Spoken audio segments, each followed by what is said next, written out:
Sorry, all I wanted to say is that David will try and tell you otherwise, but he drinks boxed wine, guys. So I just want to throw that out there into the universe. He drinks his wine from a box. Yeah, it speaks for itself. What's that? And it comes in different flavors. Yeah, well said. Well said. It comes in different flavors because he puts Sprite or ginger ale and mixes it. And yes. This is the level of alcoholics. The Christian pod. Don't worry. Jesus drank wine with his brothers before getting crucified, so it's okay. Blood of Christ. Yeah. Speaking of Judas, Jeremy, glad to see you're back. After last week when you abandoned us. No. Yeah, no. The allergies hit me like a ton of bricks, and I didn't want to show up on the podcast all groggy and whatever. But no, yeah, you guys are well within your rights to what's the word? Crucify me. So I hope your dreams were more interesting than UFC 249. No, I don't have dreams. I have nightmares. That's so wow. Okay. all right. Then. Yo, That's a very school shooter-esque rhetoric there. Yes, we started this call so positive, and I feel like by talking an hour in pre-prod, we're going down a real dark road now. No, I just want to point out, Jeremy, did you like Good Charlotte back in the early 2000s? Did I what? Did you like Good Charlotte back in the early 2000s? Because geez, dude, I only have nightmares. I don't have dreams. Dreams are for the hopeful. All I have is Good Charlotte. I don't know that band, but I'm sure I would probably like them. Man, you like it. God, David. All right.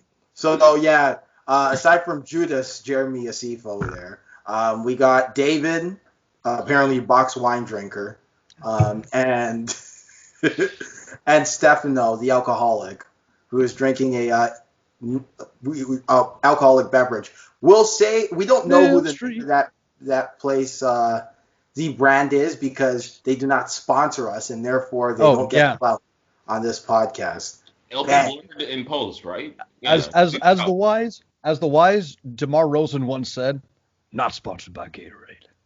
What? No, that's not DeMar Rosen. What's the name of the famous Toronto basketball player? Tall black guy. No, it's not DeRozan.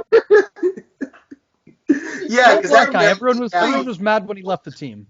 Who is the moderator? Let's get this. All right, moving on. Not Guys, ready for sponsored by some news? Gatorade. You guys ready for some news about sports? Who's the black guy? Yeah, tall black guy. All of them. All of them. Definitely. All of them aside from 10 of them. Yeah, then narrows it down. Okay. Anyway, we didn't get to this for the last couple of weeks, but I actually want to give this guy a shout out. Jonathan Femi Cole got drafted by the Saskatchewan Roughriders in the 6th round. Me and Jeremy know that guy actually very well. So Oh wow. Yeah. Congratulations. Hey. No, phenomenal player. Yeah, he's gonna do good. And I will say this: I don't have any background knowledge or anything at all. All I'll say is that I think it's cool that Canada has its own football. Yeah. I think more people should watch it, even though I'm a hypocrite because I don't care about football. But yeah, support your local teams. Man. Yeah, no, I don't watch Argos football very much, but hopefully he does well with the Saskatchewan Roughriders. Actually, we had a church member who was drafted by the Roughriders as well, so I don't know what it is with drafting the Friends of the Leg Kick, but they do it. The Asiffo brothers rubbing shoulders with fame over here. That's what I'm saying, man. God, I mean, I don't know about you guys. I'd be more inclined to watch the CFL if it was actually Canadian players as opposed to just C-tier American players. You know what I mean? I mean, yeah, for the most part, but damn, that was so negative. I feel like I just threw shade on these. Look, C-tier is no insult. These are still elite athletes. Yeah, I don't think. Yeah. Okay, thanks for no selling. Thanks for no selling me, boys. Appreciate it.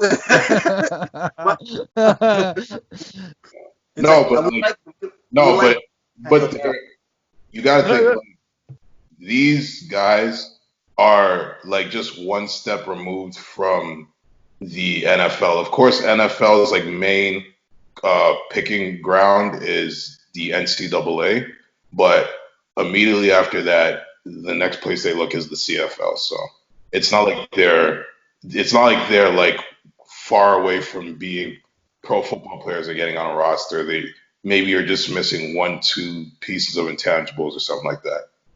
Would it be similar to like a UFC Bellator relationship almost? Um, I'm not sure. I don't know too much about how far Bellator is from UFC, but don't you have like one or two guys in Bellator that could probably do pretty well in the UFC? Oh yeah, yeah. I would say I'd say it's more than that. I'd say that certain divisions have fairly competent fighters that could be in title contention in the UFC, but for the most part, you're looking at a slightly lower of talent that are kind of missing those intangibles, like you said. Yeah, I mean, like so I guess maybe kind of because a lot of guys who get called up from the CFL to the NFL, like you have like one, maybe two guys who end up in the top 50 players in the NFL. So, but it's kind of rare. So maybe I'm not sure. Maybe. Yeah. I mean, in any case, it's still an accomplishment to be in the CFL. You are still a pro athlete, so you gotta give them their due there. And so, for everyone who got drafted, kudos to you, and understand that it isn't the last step. The journey is not finished, but hey, like it's a good start. If you're being paid to do what you love in life, then you are winning. Yeah. There it is. There it is. All right. Let's see. In other news, oh yeah, the Bundesliga has opened their season, so that's a plus. Yeah. All right. I watched that game. I watched three games over the past couple of days. Yeah, it's great to have soccer back, man. Weird to have no fans, but yeah, I don't know. It's kind of been there's been interesting parallels to the UFC in terms of some people seem really game and they're just so excited to be doing what they love, and other people look like that they haven't gotten out of the quarantine yet or that social distancing, and still are a couple of weeks away from being the athletes that they used to be. So yeah, glad to have the Bundesliga back. Hopefully more leagues can be back, but it's gonna be. I'm not sure if you guys had too much of a take on this one, but it's going to be weird because a lot of leagues like Holland and France have actually already ended their season. But the Champions League is still going to happen. So that means, a team might not be playing from now until August, while some teams are playing. So like what you're saying is Ajax might win the Champions League because they're rested. Or ironically, the exact opposite. They haven't played for so long that they just haven't got the game or match experience to be kind of in the form that they need to be to perform at the highest level. So yeah, no, it's gonna be interesting to see.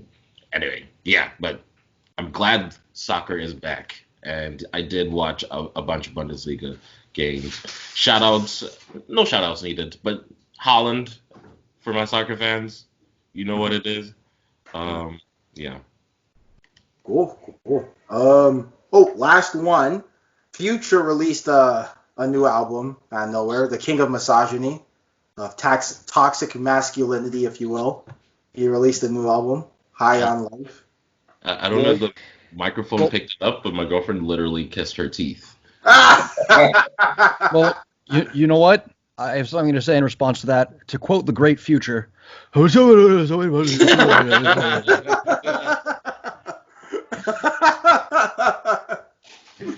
Hey, how dare you? He came up with this great line that like I keep saying to my girlfriend.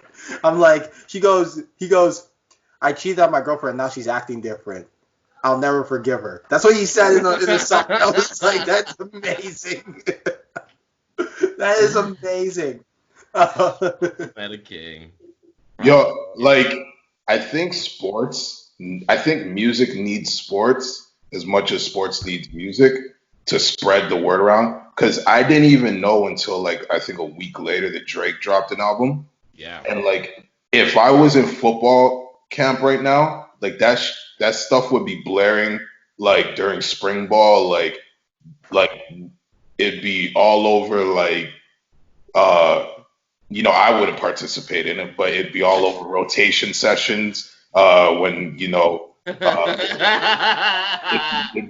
Don't worry, I'll bail you out with this. Speaking of Future, there are some ties between Future and the Last Dance documentary. You ready for this? Wait, hold on. I was liking that Jeremy Asiffo rants. Come on, Mike. Why you gotta no sell Jeremy like that, man? The reason why is because he's gonna go to a place that he doesn't want to go to, and I know. What do you mean? No, Jeremy, talk. Come on, All right, let the man talk. I wasn't gonna go any place. I was just saying, like, the fact that society is shut down, it kind of hurts the music industry because that's how music gets disseminated is by like different interactions like that. That's all I was saying. I was just using the example of like people, play music when they want to fly me to the moon. Hilarious. Jeremy, you should sing on the pod way more. You know what? Can we just have... Jeremy actually has a killer voice. That's what I'm saying. That's what I'm saying. I can carry it too. Yo, hit me with a couple more octaves. Jeremy, a man of hidden talent. Yo. How's your arpeggio?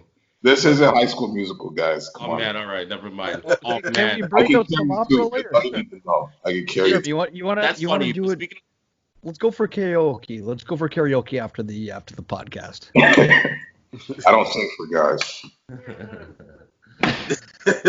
I don't even know where we're going with that one. Yeah. Right. Okay, Jeremy. Thanks for just Mike. Okay, but anyway, I wanted to segue. I had this perfect segue going. So there's actually ties between Future and the Last Dance documentary, which we'll get into. Does anyone want to take a guess at the ties between the two? Yes. Oh, I know. The tie is I don't really care about either. Watch it be something racist. Okay, sure. Oh, you thought I was gonna go play the race card, eh? Why? Because I'm white? Okay, sorry, Mike. Go on. That's enough. Gambling. No one knows. That's. Sorry? Mama drama? I don't know. I'm guessing. What? Okay. I haven't watched the last four. Both are at the top of their respective fields. No. Guys, this actually is very interesting. So Future actually slept with Scottie Pippen's wife. Wow. Yeah. You save this for the pre-prod? Okay, cut that out. Cut that out. I don't want to talk about that. I don't. But like I found it interesting. I was actually kind of reading up on that, and I was like, holy crap, that happened. Huh? Like while they were together? Yes, while Scottie Pippen and his wife. They were actually separated. Can't trust anybody these days. Separated. Man, it's crazy. Oh, they were separated? Okay, then it's fair game. Yeah, but it's not as salacious when we get into the details and the truth. But that is kind of crazy, though.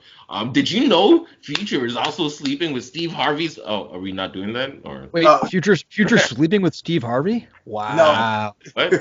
Huh? I mean, he does have a We're cutting this out of the pod. We're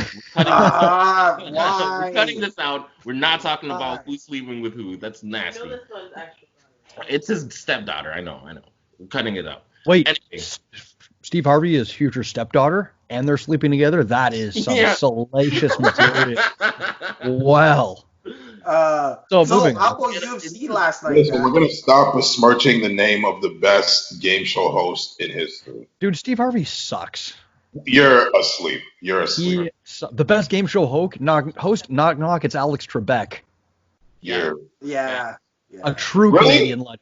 Yeah. Then we can talk about Drew Carey, maybe. Yes. Hey, hold on. Whose point line is it anyways? You know what? I don't really watch Jeopardy like that, but whose line is it anyways? Enough Family Feud to know that you guys are.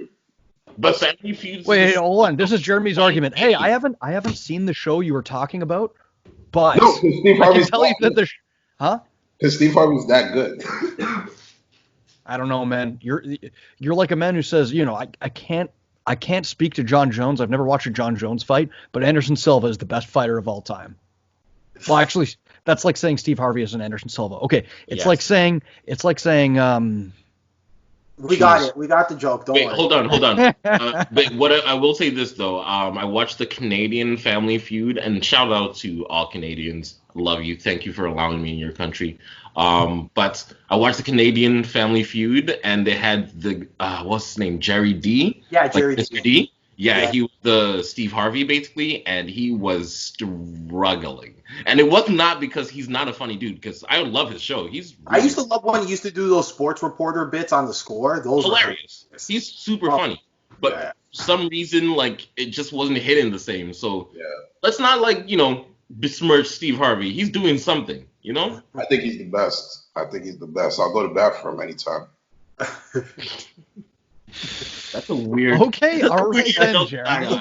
Jeremy, I'm learning a lot about you on this podcast, my friend. You have a beautiful voice. You have a man crush on Steve Harvey, and you think about a man crush. And you like to wear old white guy fishing hats. Bolos. So. It's a bucket. Don't okay. Baltimore. Are the carp biting? Sorry? I was just asking Jeremy how the carp are biting. The who? The carp, Oh, because it's a fishing hat? Oh, yeah. Man, I'm bringing these back in style, man. These were big in the 2000s. I'm bringing them back in style. They were big in the 2010s. Yeah, that too. Yeah. Anyway, all right, let's get to these topics, guys. Come on. Do we have anything else we're talking? Any more news? Do you guys want to talk about Joshua Fury? I know that was on. Has it been announced? No. Joshua Fury. So what? Wilder Fury isn't happening anymore? Sorry? Because Joshua Fury was meant to happen in December, right? No. You mean Wilder Fury was supposed to happen in December? So basically, Wilder wants a rematch, right? And it's in his contract, right? Contractually, he's obligated to get a rematch, right? But it was so decisive that people just want Fury versus Joshua to take place. So they're going through some contract negotiations. And the latest thing is that Wilder will consider stepping aside if he can get $10 million and face the winner of that rematch after. So yeah, I read a report saying that not only does Fury not want to pay $2 million, he actually wants that trilogy. He wants to beat him again. Yeah, I do not care. Either you guys are gonna fight or we're gonna promo. I'm with David on this one. I don't think that Fury Wilder 3 is a particularly compelling fight.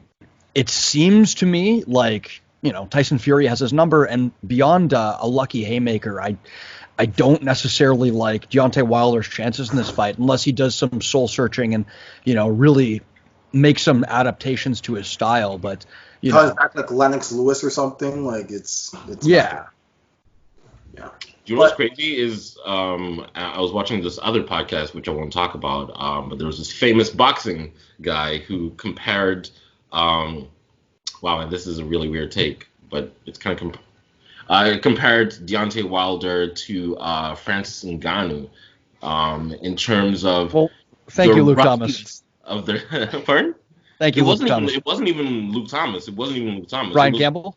No, it was Teddy Atlas. Yeah, and he was saying they're actually very similar, but not in terms of just the power and the athleticism, but in terms of the fundamental lack of boxing skills and fundamental not lack of boxing skills, I shouldn't say that, just fundamental flaws in the boxing game, which I thought was pretty interesting. Yeah, the difference being in MMA you can get by with a little bit more lack in boxing fundamentals just because if you round out your game, and that's kind of why I'm just there's just such a learning curve for him. That's why whenever I hear, Deontay Wilder has to go back and learn some defense, that's never gonna work. He's never gonna catch up. He just needs to go in there again, swing, and smash him. In my opinion, that's the best chance. In my opinion. I think I agree, because then we're getting to a point of, what got him to the dance was that power. And he genuinely isn't on the technical level of Fury, and playing catch up at this point, this late into his career, seems kind of like a fool's errand to me. Not even this late into your 3 months. Like it's 6 months. Yeah. Yeah. I mean, it wouldn't be smart. It wouldn't be wise for him to like change up his style like right now. Maybe, add a couple tools, but Yeah, I think there's nothing wrong with taking some time off, taking a few other fights, and going back to the drawing board, learning, developing, right? It doesn't have to be, you should be viewing his career as more of a marathon than a sprint. But I guess once you get so close to greatness, it's kind of hard to, to take steps back and then take steps forward. For sure. And I also think there's probably some business going on in the background that we have no idea about. That it's going to be a decision. For sure. Yeah. All right. We're going to talk about, like, MMA now? Yes. Oh, let's get into some sports now. Yeah. Wow. How about that call yesterday, gentlemen? I want to say, haven't you heard that if you don't follow other sports, like, you're truly missing out? Because just the translation of sports, like the translation of athleticism, there's so many parallels in sports. Yeah, it's true. Hey, and I do follow other sports. I follow MMA, I follow wrestling, I follow Brazilian Jiu-Jitsu, I follow boxing, Muay Thai, kickboxing, all the sports. But, guys, how about that main event? Alistair Overeem coming back from the grave to stop Walt. Okay, so this is a very interesting fight and opens up so many interesting topics on so many levels to me, because the fight itself was a pretty good fight, technical, emotional on a couple different levels, and that was pretty good. Obviously, everyone knows the story with Walt Harris and his daughter, and him coming back for her, and having a great performance, but unfortunately coming up short against Alistair Overeem, as Alistair Overeem picks up a very momentous win in his career as well on the eve of his birthday. So, pretty, on those levels, pretty emotional, pretty good fight. But from a technical standpoint, there's a couple questions I have. Number one question is, the heavyweight division, first off, is very shallow. Yeah, and it's very like wishy-washy.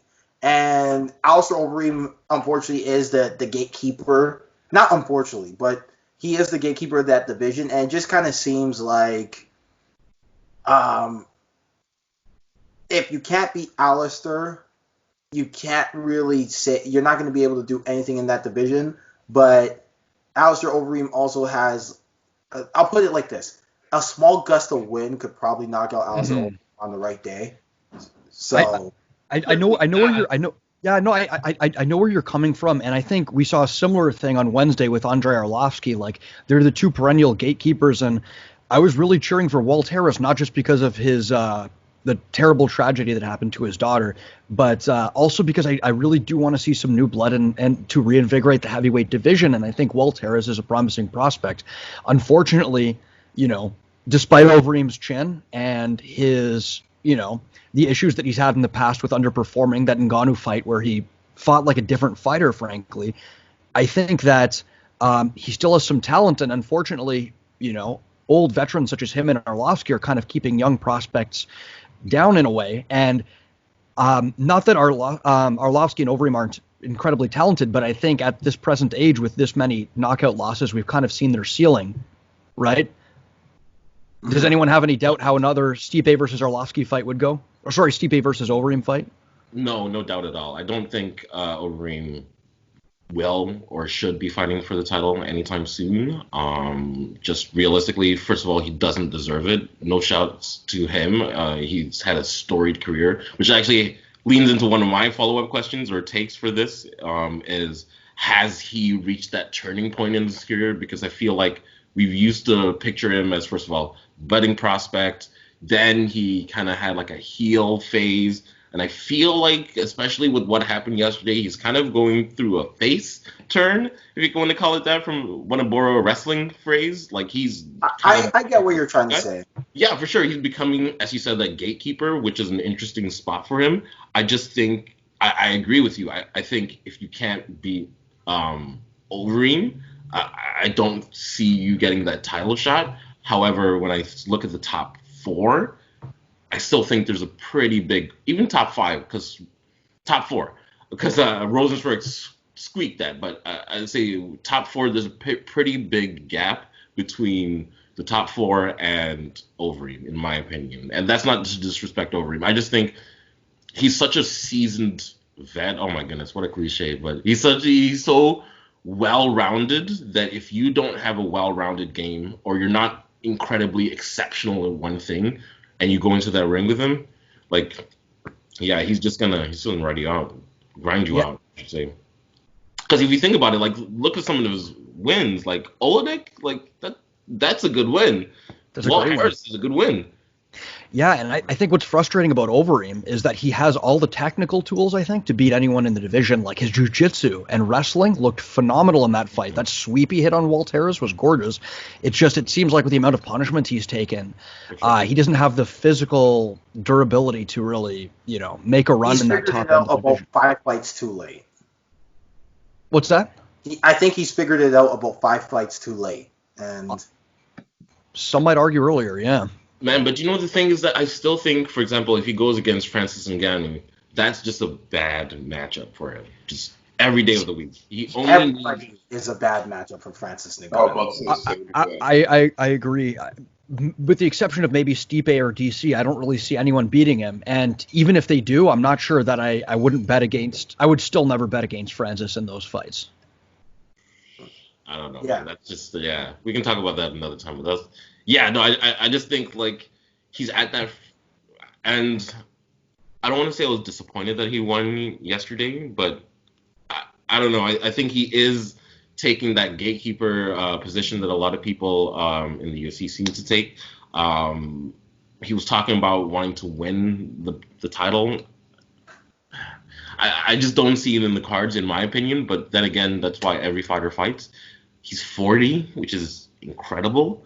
I don't want to say like he looks healthy. Like he doesn't, not healthy. I don't want to say he looks. Do you guys think he's in the best shape? Like, how do you think he looks? Doesn't look like he's out of shape. Look, yeah. I'll tell you what. I know for a fact he's got a hell of a work ethic. For sure. That's not in question.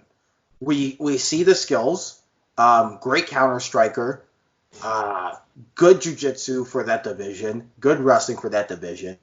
It's just that the division is held at limbo in 2 spots. First at the top with Stipe and DC, which is another can of worms that maybe we can get into in a later podcast episode.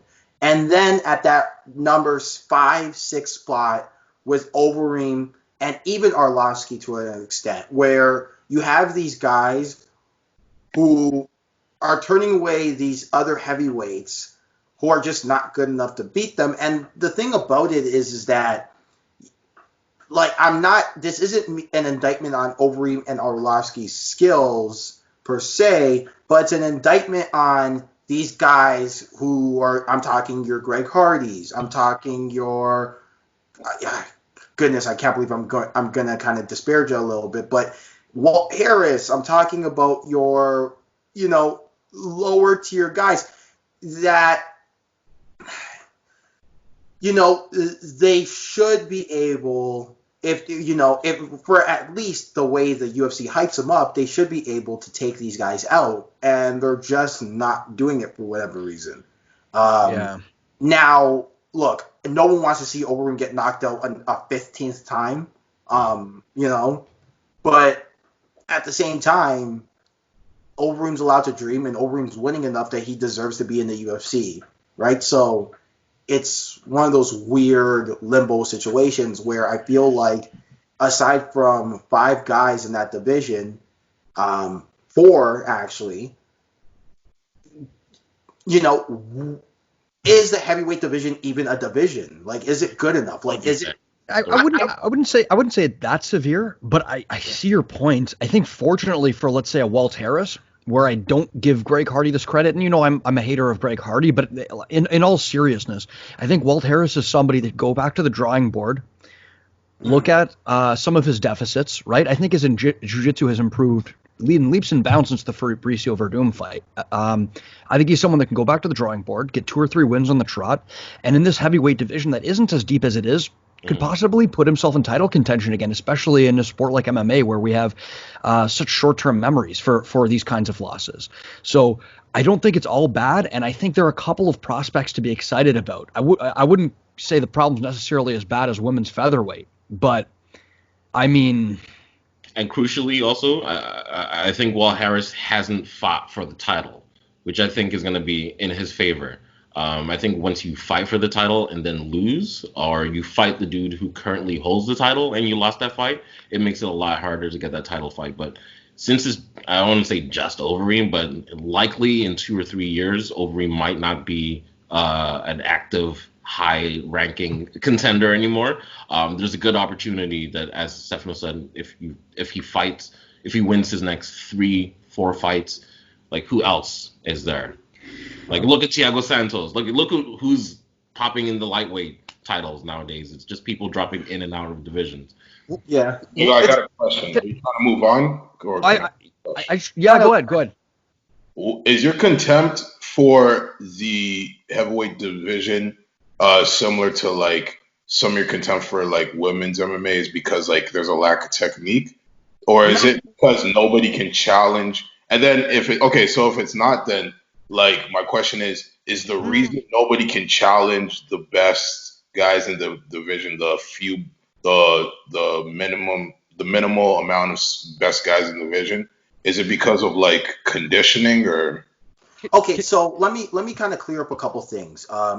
I think you're asking me that question specifically, or you're asking, like, kind of the room. Well, I was asking you because you're saying it's not. You're the only one who said it's not really a division. No, I'm not saying it's not a division. Let me clear up this. Okay, I don't have contempt for women's MMA because it's young, right? It's a young division. I understand it's going to take time to breathe. MMA in general is a young sport. For the way it's grown leaps and bounds. So I kind of want to clear that up. I don't have contempt. I just understand the state of where they're at. Now, when it comes to the heavyweight division, it's just, to me, I think there's 5 guys who I can say, are talented in that division, right? Don't do that. So you're saying it's a technique thing? It's not a technique, but it's like a technique mixed with when they put their athletics and commit to a process, right? There's 5 guys right now who I could say, should win a title, right? In my opinion, I'd say, like, in my eyes, I'd see them as, long-term mainstay champions. And even the 5th guy to me is a little bit of a fringe guy. DC, Stipe, Ngannou, and Blades. And then you got Rosenstruik in the back, right? I would say Rosenstruik's part of that, like, second tier. I put Derek Lewis in there. Yeah, Derek Lewis, Ivanov. Can I quickly interject, because I think Rosenstruik deserves to be in that top 5, and Okay. Like, I think I would fundamentally consider him an A-tier fighter, although we haven't seen that much of him. I don't know about that. You know what, though? I really think there is a technique there with his striking. Now, sure. the one guy I will say, though, I'm very high on and could be the savior of this division is Ciryl Gane. Yes. I'm really high on him. He's got the full package. He's got conditioning. He's got power, technical striking, and can grapple. It would be very leg kick pod of us to do, like, 20 minutes on Ciryl Gane, even though he didn't fight in this card. Amazing fight card happens. We're all like, oh, Ciryl Gane. Yeah. Do you mind if I? Sorry, go ahead. No, I just wanted to quickly say, because I didn't hear obviously all of what you said, but to Jeremy's point, I would say that I do have a bit of a contempt for the lack of technique at heavyweight, not at the elite of the elite, but when we saw a performance like Ben Rothwell and OSP had on Wednesday, and, Ben Rothwell is a top 10 heavyweight, right? Like, this is a level of technique you really wouldn't, or lack of level of technique you wouldn't get in any other division. And I do think it's a division where extremely physically durable athletes with the gift of power can get by on those two things alone, and a huge lack of technique that you really don't see in any other division, which is a bit frustrating. But at the same time, I do think while the heavyweight division has been at a low point for a while, I do see the sun on the horizon for the heavyweight division. I do think there are a few prospects to look forward to, including Cyril Gahn, including a couple, I forget his name, but Brazilian gentleman who fought on the undercard of this card. Oh, yeah, Niska. I can't remember how to pronounce it. Niska. Yeah, and Walt Harris as well. Walt Harris and Jairzinho Rosenstruik give me hope for the division as well, I think. Yeah, like maybe I'm being a little hard because Walt Harris did take a tough fight here. He did take a tough fight. Also, in not very ideal circumstances as well. Exactly. That's what I was gonna say. Like, it's not as if like this is the normal circumstances. This is, first of all, with his previous trauma, and then under like a global lockdown. I mean, we can be forgiven. I think, as you said earlier, all fighters can be forgiven for having an off night this night. My one follow-up question, and I'm starting to do a little bit of a change-up, but I think we gotta, if we want to go through the main card, we gotta speed it up a little bit. But Walt Harris used to be a basketball player, which is interesting, and I'm thinking, especially you guys who played basketball, does basketball translate to MMA, and what skills would translate? Footwork, maybe, but for me personally, footwork did it for me. Okay.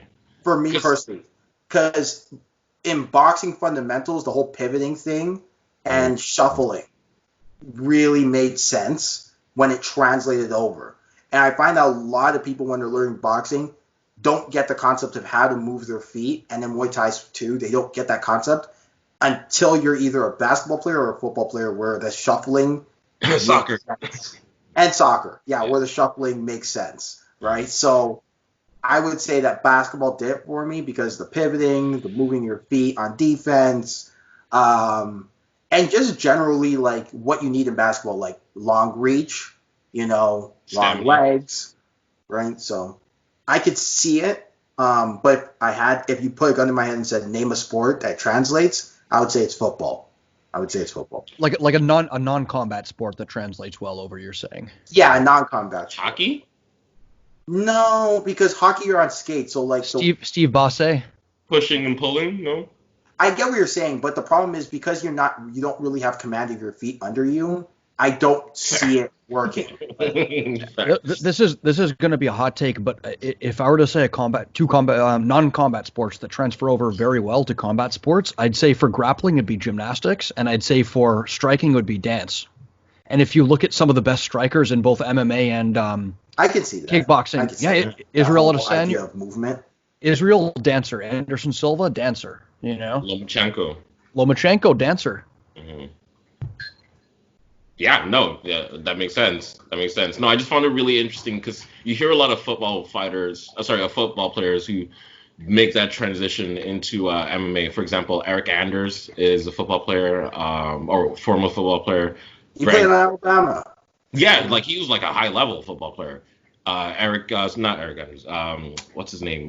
Greg Hardy. Greg Hardy. Yeah, there are a bunch actually. Matt Mitrione, Brendan Schaub. Yeah. There was a bunch. Matt Mitrione. No, there was even a dude who fought on Wednesday's card. Bob Sapp. No, Casey Sherman. Oh yeah. Sherman, yeah. Yeah, he was also another promising prospect at heavyweight. Let's take it easy. I don't know. His defensive skills didn't look phenomenal, but he looked like a monster on offense and able to absorb a hell of a shot. I'll say this, and we're mixing up our formula right now because we're talking about the previous fight before the next. Anyway, my brain is going crazy, but I think one of the things that helped him was that, number one, the dude took that fight his opponent took that fight on really short notice, and number two, he looked like his offense was just a step above, was like a couple leagues above. Yeah. Yeah, very much so. Yeah. Okay, moving on to the rest of the card. So I guess this kind of goes on to the rest of the card. We could talk about Gadella and Hill. Obviously, Gadella picks up the split decision. Ige and Barbosa. Ooh, That was a war, and might say I got a couple takes on that too. dog fight. That was a dog fight. I like So- Barbosa at 145. Yeah, so a couple things here. Am I the only one who thought the judges got wrong for both of those fights? Or am I... I think I got to be honest. At the end of the Barbosa fight, I was feeling. I don't think they saw the second liver shot that dropped Ige at the end of the third. And given that, I'm like, if the judges, you know what I'm talking about, right, Mike? Did you see that liver shot that wobbled Ige at the end of the third? Mhm. Yeah, I thought if the judges didn't see Yeah. that, I could really see this fight going either way. Because Ige did a good job of no-selling that liver shot. I thought Barbosa probably deserved to get the nod, but I thought, like, this is so close that I wouldn't necessarily be mad either way. Yeah, that was an interesting fight, and I can't really comment, full disclosure, on the Claudia Gadelha fight versus Claudia Gadelha versus Angela Hill fight. But I can talk about Danny again, Edson Barbosa fight, which I thought was great. I thought Danny Ige had a really interesting technique in terms of mitigating Edson Barbosa's kicks, rushing him and kind of crowding him and kind of reducing the distance, reducing the space, I should say. But I actually think that Edson Barbosa won that fight. I just think like his stand-up was cleaner, like he landed the cleaner shots. Yeah. I don't know how I can see how they gave it to Dan Ige, but I just, for me, like, Barbosa had knockdowns, right? Like, did I imagine that, or? No, yeah. Right, but see, here's my thing is that, like, look, before I say this, I want to preface by saying that judges have one look on what and have to make a decision immediately after one round, right? And have to do it in real time, and they don't get the advantages of replay sometimes. Because of that, I'm not expecting a 100% success rate. You know what I'm saying? With that being said, I just feel, you know, Edson Barbosa, and to an extent, Jorge Masvidal used to be this kind of guy too, that if somebody pressures them, then all of a sudden they look like they're losing if you're in the crowd. But when you're watching it with the broadcast and you're seeing some of the techniques that are kind of landing, I feel like Edson Barbosa gets the short end of the stick sometimes. Yeah. And sorry, go ahead. No, sorry, I interrupted you. Finish. Yeah, no, and I think that this is now makes fight number 2 in a row where, you know, if I can be honest, he's getting a little screwed here. And if I'm his management team, and obviously knowing how the UFC likes to kind of do away with guys, you know, not so much at guys at Edson Barbosa's caliber, but a loss means a lot in the UFC. Mm-hmm. So because of that, I'd be pretty upset if I'm Edson Barbosa and Angela Hill right now. In my opinion. As far as the Barbosa fight, I agree with you, and I think to his credit, I think he did a lot better job of dealing with pressure than he did in his previous fights. Like, he was throwing out that front kick, which seemed to just stop Ige in his tracks, and counter knees, and the body work was phenomenal. He was moving his feet better. I think, like, as far as the nod, I agree with you. I think Barbosa deserved to get it, but it's like, from the eyes of the judges, when Ige was on, he was on, stuffing that jab in Barbosa's face, making him miss and countering, but they were both landing. It just seemed to me that, well, it wasn't the worst decision. Yeah, Barbosa's in a position now, especially in a division like 145, especially since this is supposed to be his big resurgence, moving down a division. You know, if he's not going to be cut, which I doubt he will be, at the very least, he's got a bit of an existential crisis as far as, you know, what's his future? Is he going to be in kind of the state of an Anthony Pettis or a Donald Cowboy Cerrone, or is he going to make a legitimate run at this 145-pound title? Yeah, no, that's my opinion on that. Yeah, I thought like he could have. I think he could still make a run of the title. But yeah, that was my thought on that. I felt like he won the fight. That's a terrible take. Hold on, reading my notes here. Okay, yeah, no, my other take on this was that for some reason, I seem to notice fighters who drop weight seem to get robbed. I can think of Aldo off the top of my head. Others, I haven't really thought it through, but Aldo and others. Aldo, others.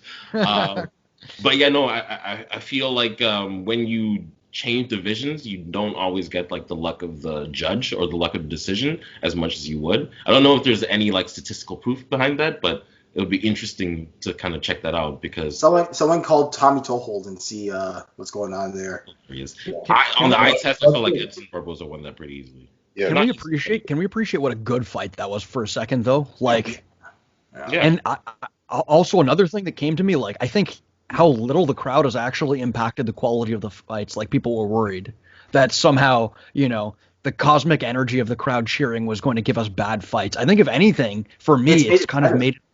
Yeah, because when Barboza lands one of those strikes, it's just like, oh, like David shaking his head. I know what you're going to say, and I agree. Like sometimes it does punctuate the moment, the cheers. It makes the walk-ins better, but like, I think it adds some things and takes away others. You know what I mean? Yeah, I agree. But you could just hear the thud on some of, like, even like when Gaethje and Ferguson fought, you could hear the thuds. Yeah. It adds to the kind of spectacle a bit. Quickly before, but it just sucks that like your career is in the hands of like 3 judges, like because Angela Hill is looked at like at least by like the casual fan as like someone who doesn't really can't really hang with the best of them. So. Yeah, it's an L on her record, regardless, right? As you go on in time, it's still going to be listed as an L, and I agree. I thought that she very well could have won that fight too, though. Like she could have got the decision too. Sure. But does it see? Go on, David. Sorry. I was going to say and correct me if I'm wrong. You know what? That's a dumb take, but no, let's hear it. It's a different. Angela Hill's legacy is completely different from Edson Barboza. Edson Barboza should be known as, not even should be, is one of you see someone who's afraid. No, not even that. He's one of the best fighters in whatever division he fights in. I've always said there should have been no reason why he never won the title. That's what I'm saying. Like he should be. Yeah.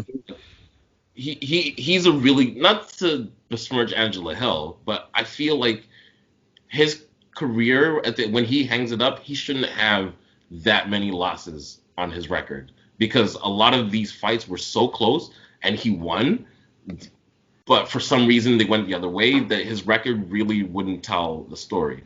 With a fighter like Angela Hill, and please correct me if I'm wrong, I'm not a fighter, so I don't want to speak for anyone, but if I was in a position, I'd like to think I would. If I was a fighter, I'd like to think I'd be an Angela Hill fighter, which is I just want to show up. Like the record is almost like a byproduct of what I put into it. If that makes any sense.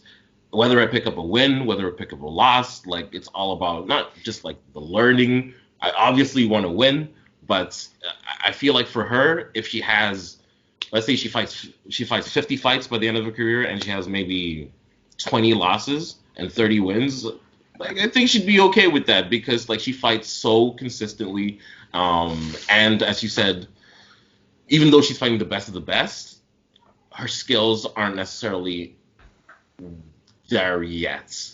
Edson Barboza does have the skills and should have a better record than he does, in my opinion. I think I agree with you because Barboza is one of those fighters like we were talking about. I even think this about Overeem, where it's like there are a few adjustments or a few small flaws or a few poor decisions away from a title, right? Like, and Barboza's frequently been that fighter, whereas Hill, I agree with you. Yeah, her record reflects that. Like, was it 7 fights in the calendar year she just had? Yeah, some crazy like that. Unbelievable. But I really feel like that's okay.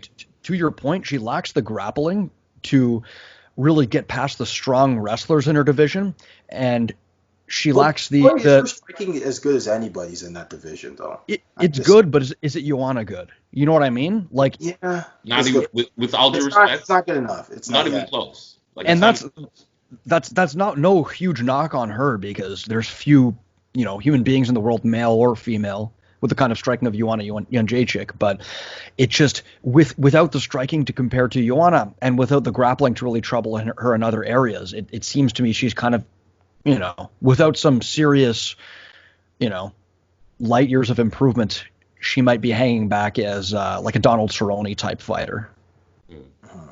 No, I can understand that. I see that. I mean, if you're Angela Hill, you probably want to be considered a winner. Like, everyone no one wants to be Joe Ingles, right? Everyone wants to be Michael Jordan. So when in the context of MMA, no one wants to be Mark Hunt. No offense to Mark Hunt. But, but people want to be, when you grow up, you're thinking, hey, when I go into UFC, I want to be GSP. I want to be, Fedor. You want to be the best. So I feel it a little bit for Angela Hill, but, we've got a caller on the line. It's Mark Hunt's K1 Grand Prix Max title. Hilarious. Yeah. I mean, Donald Cerrone's been in 5 title fights when you include WEC, so he's not terrible either. Phenomenal, yeah, great fighter. But yeah, sorry. Anyway, before we kind of move on a little bit, a couple quick notes here. Anyone have kind of a fighter of the week that they'd like to share? Fighter of the week? I got a fighter of the card. My favorite fighter on the card. My new favorite fighter is Matt Brown. Man, when his theme song came on, first of all, I like to think UFC is pretty much the same thing as wrestling. In my mind, that's what I imagine is. Get out of here with that salty take. Oh, yeah, right. Bro, you watched Matt Brown's entrance yesterday, and you tell me that's not from, the no attitude, the attitude era of Raw. Come on, man. Like, he rips his shirt off and just throws it down, and his song is, heavy metal in the background about being immortal. Like, I felt immortal in that moment. Let's go. Super hype. I just get very concerned whenever somebody parallels wrestling to MMA, because for some reason it happens to MMA a lot. Let me correct you on that, David. So the difference is wrestling is theater for hicks and white supremacists. Says the white guy. It's hilarious. Really? Okay. Man, I love Matt Brown. Man, he really thought he was going to win that fight. And for a while, he was kind of in it. So shouts out to him. If you look at his knockout, you can just see, how much it means to him when he's swinging that wild looping punch. Was it a hook? But then he gets caught by the much younger, faster guys. So, yeah. Maybe Matt Brown turning back the clock. Yeah, man. Shout out to him, though. That was amazing. I also liked the Erwin Rivera fights. Oh, yeah. That was weird. He's a short notice call-up. Apparently, he got called up, last week or something? 2 days notice. 2 days notice? Yeah. Man. He comes out super athletic, super bouncy, just in a way that's not sustainable. Everybody could see it was not sustainable. And we're talking prelims, obviously. And he fights this guy who's super highly rated, Giga Jaketsky. Yeah. Oh my goodness, an absolute gangster of striking. I was gonna say one of my least favorite fighters to watch at the UFC so far, because I've watched all 3 of his wins. Not impressed one bit. But shout out to him though, because I've heard he's a great striker. And he was obviously a much better striker. And he was showboating, and he was throwing crane kicks. He was throwing question mark kicks. He was doing the kung fu thing. Come on, man. He was showboating, and the dude was clearly 6-7 inches shorter than him. Took the fight on 2 days' notice, and you're gonna showboat? Come on. Why not? It's a part of the style. Nah, man. I thought that was weird. I was not impressed. And it was point fighting. And you outweighed the dude is a division underneath you. You're point fighting, and he's getting the cleanest shots I've seen in the UFC in a very long time, other than the Casey Sherman fight, which was another thing. But he was getting some really clean shots. So I don't want to say his skills suck or anything, because let me be clear, he's a really, really talented fighter. But he's getting clean shots, not knocking the dude out, showboating at the same time, And then he's acting like, oh, it's like the most amazing thing. And I remember also that his dad is his manager or coach or agent or whatever, and calls his left kick the Giga Bomb. Man, not impressed. I was just, I'm sure he's a really good, cool dude. I was just really not impressed. I don't know. I just smacked of unsportsmanship. You know what I mean? Who cares about sportsmanship? Oh man, you guys. All right, whatever. The other one I wanted to talk about was the Darren Elkins fight. I'm not sure if you guys watched that one, but that was an absolute blood. So bath. this is my other. Okay, I'll let you go, but I have kind of a point I want to make at like in the UFC as a whole this week when it comes to this. Man. But, Mike's like David, who's your fighter of the week? And then David starts going down the UFC roster, mentioning every fighter in alphabetical order. Pick one, David. Pick one. Hilarious. I don't know. I would say Darren Elkins, man, because that was such a good fight. Because Nate Landwehr, that's a really weird surname. Never really seen that one, but Landwehr lands a really clean elbow. Basically, Darren Elkins is going for like, I don't know whether it was a straight, must have been a straight, not a jab. And as he's reaching in, Elkins lands like a clean elbow right on the top of the head, cuts him. Blood bleeding everywhere. Literally, the second he lands the elbow, Nate just like stops and screams like "woo!" like he's like Ric Flair or something, because he could tell how clean it was, and everybody could tell. Anyway, he spends the rest of the round or the rest of the fight showboating like he'd won the fight, forgetting that he had just lost the first round of the fight. So now Elkins is literally a bloody mess. He loses the second round, I would say. But in the third round, after they stitch him up, he gets hit again, instantly bleeding. He's just like sprinkling blood everywhere. I actually think Darren Elkins won that fight. But I think that because he was so bloody and because he was so cut, that the optics didn't look as good. But I think he won round one, in my opinion, even though Nate was hitting harder and was showboating, obviously, and super flashy. Like, I actually thought Elkins had better volume and probably landed the better shots, in my opinion. You can disagree, you can make that face all you want. But in round three, I actually thought, like, he finally got out of second gear and started putting it on Nate in that final round. And I think he snuck it, in my opinion. You don't think so? That was a hell of a rant. Sorry, guys. That was good. No, I think I'll say this. I agree with you. I think a blood can a lot of times make people go goo-goo and not really give the fight a credible read. But I do think it's closer than a lot of people thought. I do think Landwehr won though. But that was a good. Yeah. Okay, so okay. I want you guys to if I'm crazy, stop me. But Mike, stop. No, but I want to go on a bit of a rant here because, well, not a rant per se, but I'm questioning things because, let me explain my thought process. So, on Saturday, you have Keith Peterson, who, in my opinion, I think is a top 3 rep in MMA today. I think it's Herb, I think it's Jason Herzog, and him, right? Now, in fairness, look, Keith had a rough night on Saturday, but he's usually spot on.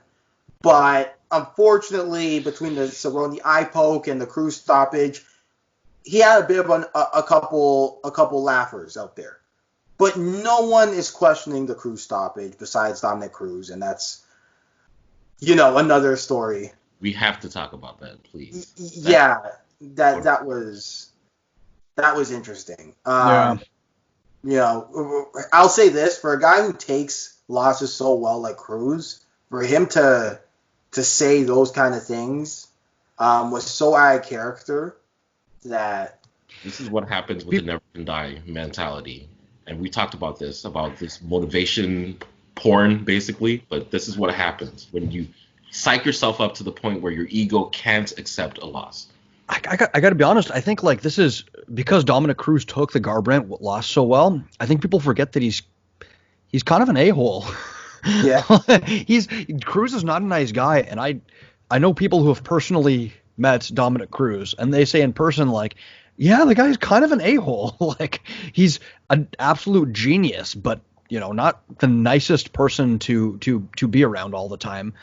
I don't know. I don't mind it. His comments about Keith Peterson.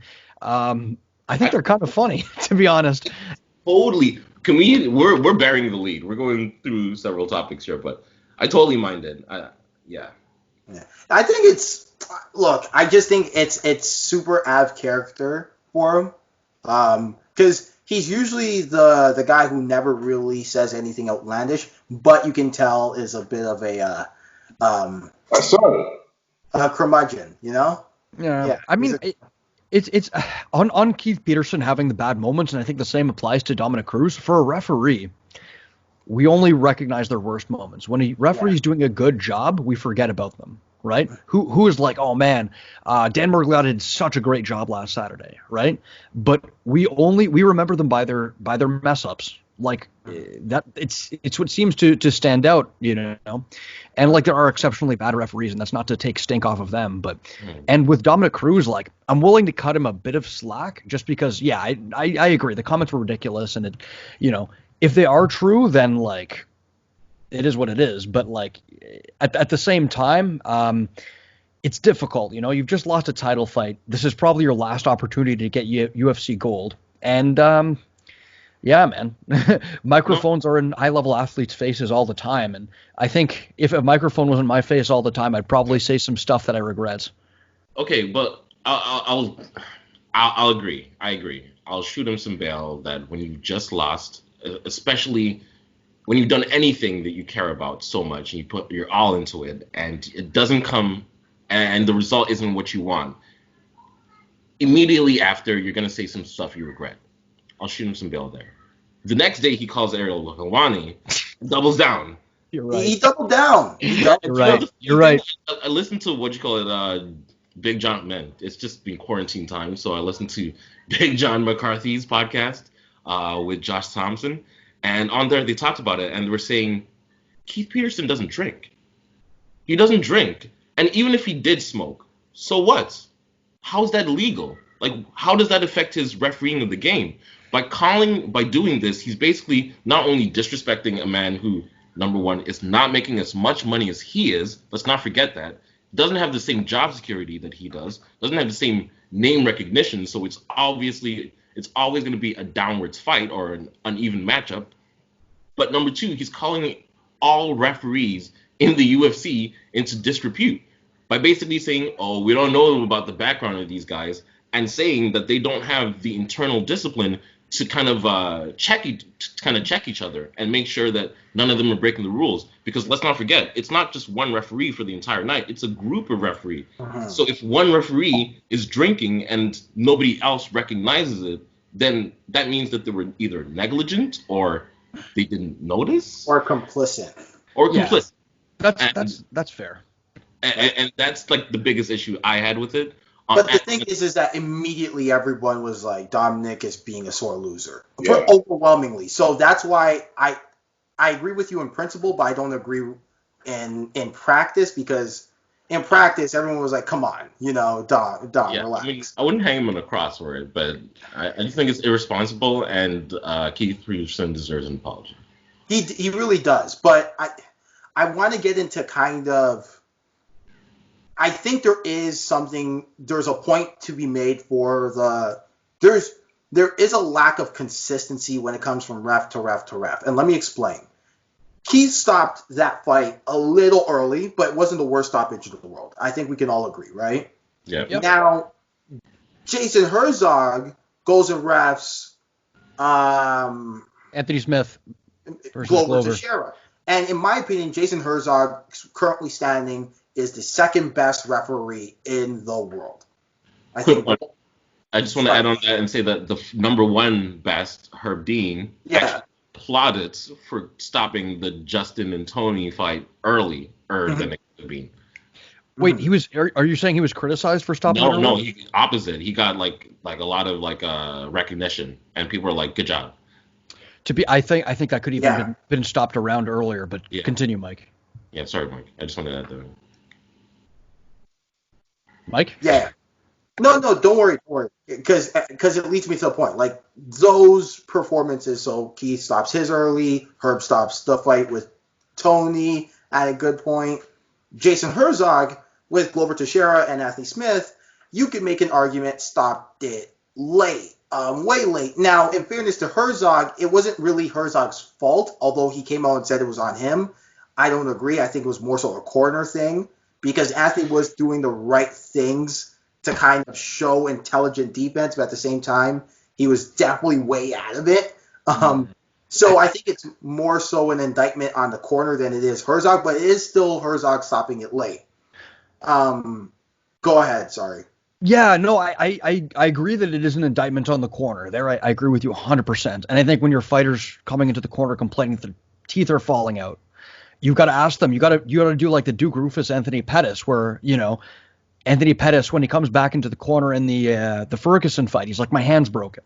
And knowing his fighter, Duke Rufus asks him, do you still want to be in this fight, son? Do you still want to be in this fight? And gives him the way out, takes the flack off of Anthony Pettis. His hand's broken. He's done, right? I think that absolutely the corner should have done something about this. Mind you, as far as if we're looking for blame, we absolutely should blame the corner. But at the same time, if we're looking at how we can fix the issue, we can't exactly compel corners to stop fights earlier. So I think if we're looking for how to fix the issue, some of the blame needs to be put on Herzog as well. Exactly. But yeah. I don't think it should be put on him for basically being negligent. I just think there's a lack of consistency of when to stop a fight between the Peterson and Herb Dean way, and then Herzog. Fight. Bear with me because I'm going to, Michael, you're breaking up. You're breaking up, Mike. Time because I don't think it's getting talked enough as much. Now, what ends up happening? Am I? Sorry. You're good. Okay, let me repeat what I was about to say. Can you hear me? You're good. Yeah. You broke up there. Okay. No, because I'm saying bear with me because Saturday is another thing that I don't think a lot of people are talking about because you have guys stop fights early-ish, but in a way still good and reputable ways, right? Yeah. Not definitely a terrible decision. You have Herzog, who is a good ref by nature. I'm not discrediting him. I think he's one of the best refs in the world. Stopped the fight late, right? But in the same time, there was intelligent defense. Now, how many unanswered shots did Cruz take against Cejudo? 11? 11 unanswered shots? Okay. Yeah, like something hellacious. Yeah. Now, Overeem versus Harris happens, right? Now, look, we can talk about Elkins and the bloody mess, but Elkins, he's kind of a weird case where he just kind of bleeds. Like, he could blow his nose and bleed, And I think it's a little bit of a false parallel because Elkins was fighting back. Like, he might have been bleeding and hurt, but he was active. Yeah, I disagree that Smith was intelligent defense, by the way, Mike. I agree with everything you just said, but that's the one point of contention I have. Yeah, I rewatched the ending of that.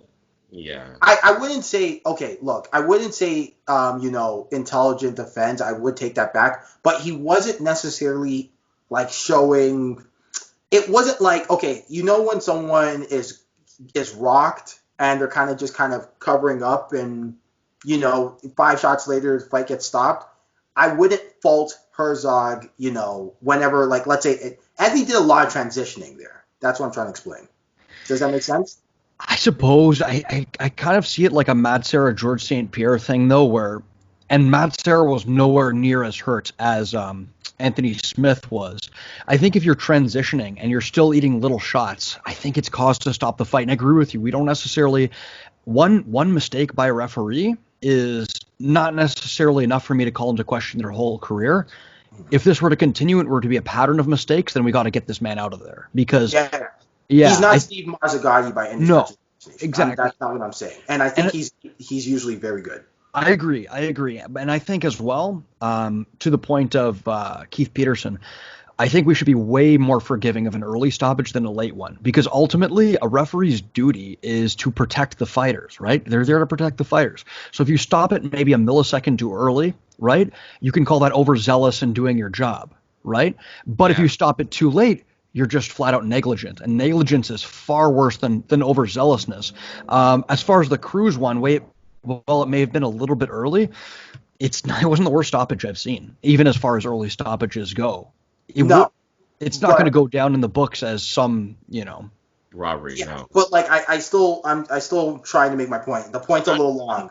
I'm sorry, it's not. No, sorry, go on. Yeah. So Overeem and Harris come up for the fight, right? Now Harris drops Overeem with a 1-2, right? And hits Overeem with, I counted, 15 unanswered blows. Okay? 15 unanswered blows. Now Overeem is able to kind of weather the storm. He's a bloody mess, but he weathers the storm. Imposes his game and ends up TKOing Walt Harris later on in the fight in the second round. What I'm trying to understand and trying to, I guess trying to raise a question is, we're here celebrating Overeem for coming back. We're here celebrating Overeem for kind of weathering the storm, but at the same time, Cruz wasn't given that opportunity. Now, look, again, I don't think it was a bad stoppage. I'm struggling. That's all I'm trying to say. I'm struggling. Yeah, you raise a good point, because I think had that Overeem Harris fight been stopped in that moment, I don't think any of us would have been complaining. And to be honest with you, I had the result of this fight spoiled. I didn't watch it live. I had it spoiled for me before the fight. And when I was watching Walt Harris pound on Overeem, the first thought that went through my mind was, oh my God, did the person who spoiled it for me, were they trolling me? Like, did they tell me it was Overeem and actually Walt Harris? Because I'm like, there's no way Overeem could come back from this. So, yeah, I agree. And I would say that it's not an exact science in a lot of cases when we do celebrate these kinds of things, but yeah, it's tricky. I think it's dangerous to start getting into kind of a numbers game where we're counting shots and saying, like, if you receive 5 unanswered shots, then objectively you have not defended yourself. I agree. Yeah, because I agree. Because even for the Walt Harris knockout, if you think about it, he was taking shots for like 30 seconds, a minute. Like, it could have been stopped any point before that, like 15 seconds before that. Like, he was eating shots. I just quickly looked up the this question of who refereed the BMF fight, because when you were talking about we should be more forgiving of early stoppages than late stoppages. Remember when Nate Diaz gets stopped by, not even stopped, the doctor comes in and is like, buddy, you can't fight with this cut, which, once again, after the Darren Elkins fight, like, I can see why he was mad, but still, there we have a medical professional giving his opinion, and that has kind of determined the end of the fight, and yet us MMA fans, that's not good enough, because we always want that kind of definitive, and even in decisions. Like, the problem is that, but the reason why I'm struggling is, and this is exactly the point, Nate Diaz has his fight stopped against Jorge Masvidal, and he didn't look nearly as bad as Darren Elkins. Now, Darren Elkins has a lot of scar tissue, and like I said, he could literally run into a wall at 5 miles an hour and bleed. Like, that's just the way Darren Elkins is. But, I'm struggling. I'm having a hard time. And I don't know why I am. I just... Yeah. And Can I just one thing that we don't have the advantage of is a close-up view of the cut, because we don't know if the doctor could see Nate Diaz's skull through his eyebrow. That could very well be the case. And at the same time, just quickly, the disagree with me if you like, I don't think the Diaz-Masvidal fight was in the slightest competitive. I thought that was a beating. Yeah, I think that was there were good grounds for that to be stopped. No, that was a beating. I would definitely agree with that. But I just wanted to touch on you could see his skull. Mowgli Benitez versus Morales in, like, what was it, 249? Like, with the one with the shin, where his shin splits open, and between rounds, they're putting, like, a swab, like a Q-tip on his shin, and you can see the bone. I mean, if that doesn't stop a fight, like... What does? Like, what I'm trying to say? No. I think we're a little more uncomfortable about facial injuries. But I guess. And they made an excellent point, and I'm so happy somebody's made this point for me, so I didn't even have to do any thinking about it. But think about Luke Rockhold and how, from checking kicks from Yoel Romero, from Yoel Romero checking his kick, He needs to get skin grafts, and it's pretty much a chronic condition moving forward. That every time he gets he kicks a hard surface and it's checked or it's too hard, he could get a swelling and an injury. How is a shin injury like that any less impactful than like a cut on your face? You know what I mean? I would say, well, I agree with you. Like, not to take away from the seriousness of Luke Rockhold's condition, because I think that's terrible, right? And that's, it's severely hampering one of his main weapons. But the face is just like, to be able to kick. Really yeah, well. yeah.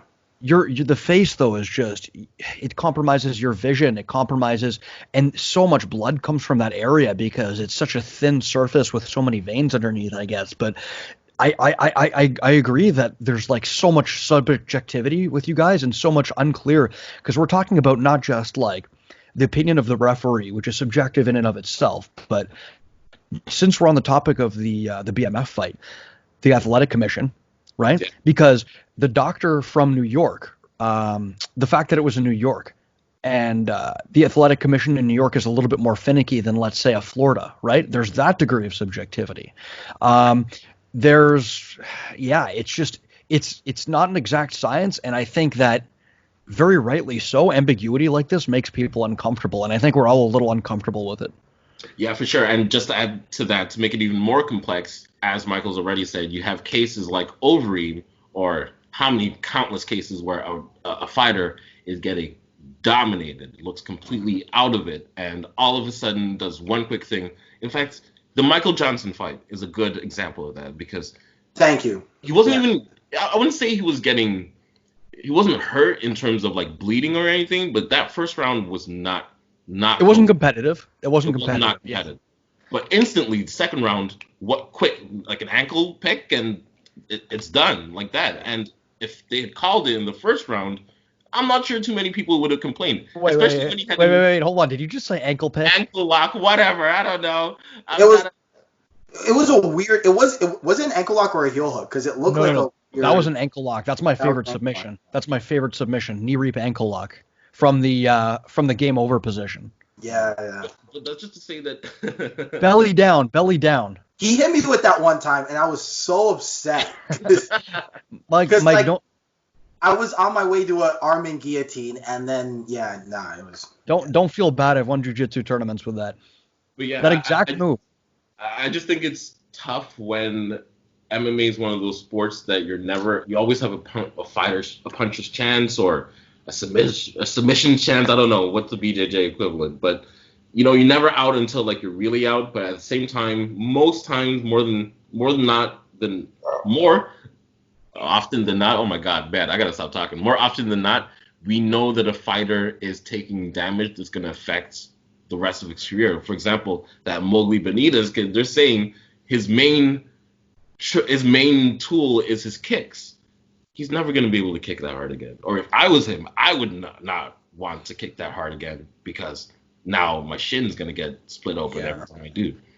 You bring up a good point that people don't think about, right? It's not just the fight in isolation, it's the entirety of their career, right? And that's why I'd like to see some earlier stoppages as well, because it's like, sure, this fighter could have the very slim puncher's chance, like you said, of coming back and winning, but at what cost? And most of the time they don't. Most of the time it just ends up being an Anthony Smith, Glover Teixeira situation, or a definitive finish to the fight as well.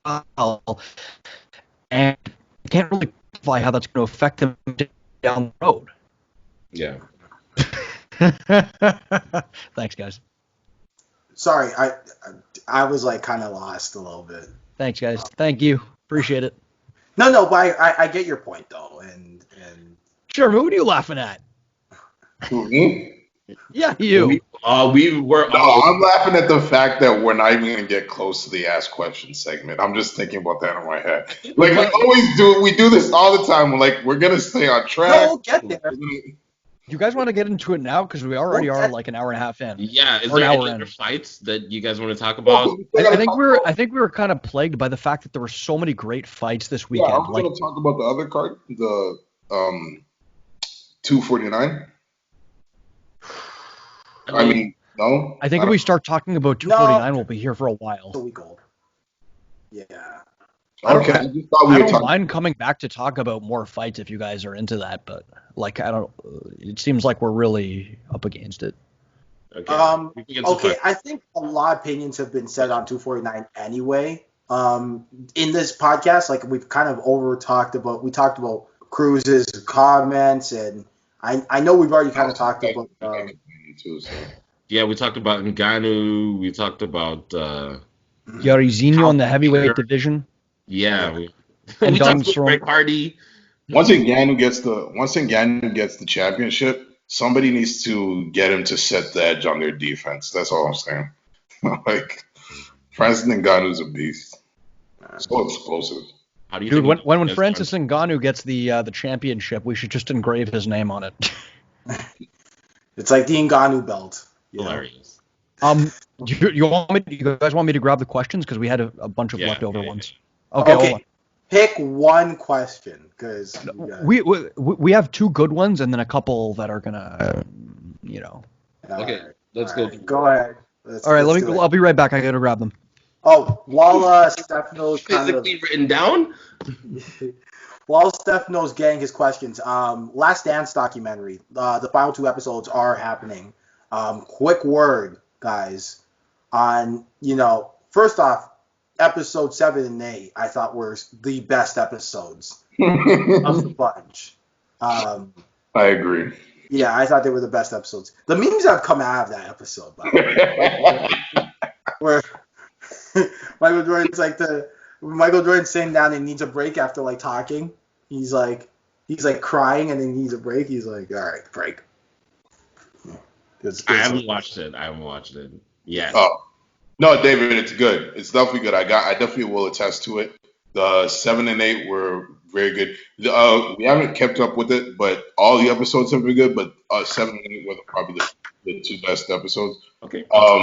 Just because they went into like why he took that break, and then it kind of covers like what his mentality is in terms of like pushing guys to their limits, and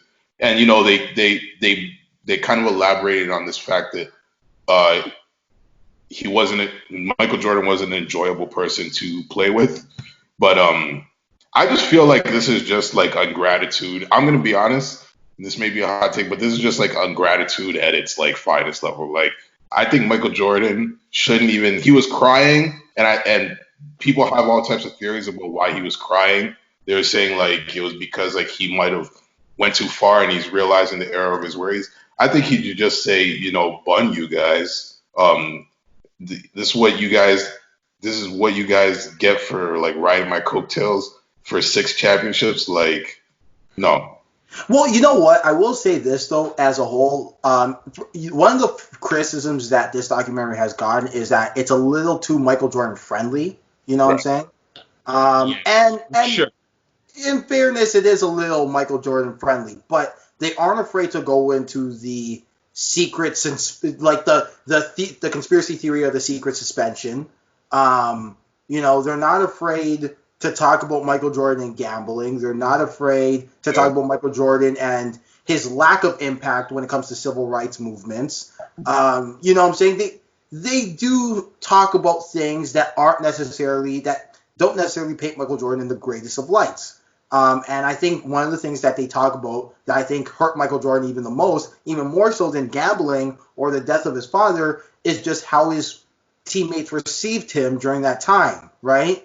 Because in Michael Jordan's eyes, you think you're doing somebody a favor by saying, hey, I'm going to push you, but you're going to thank me later because we're going to win championships, right?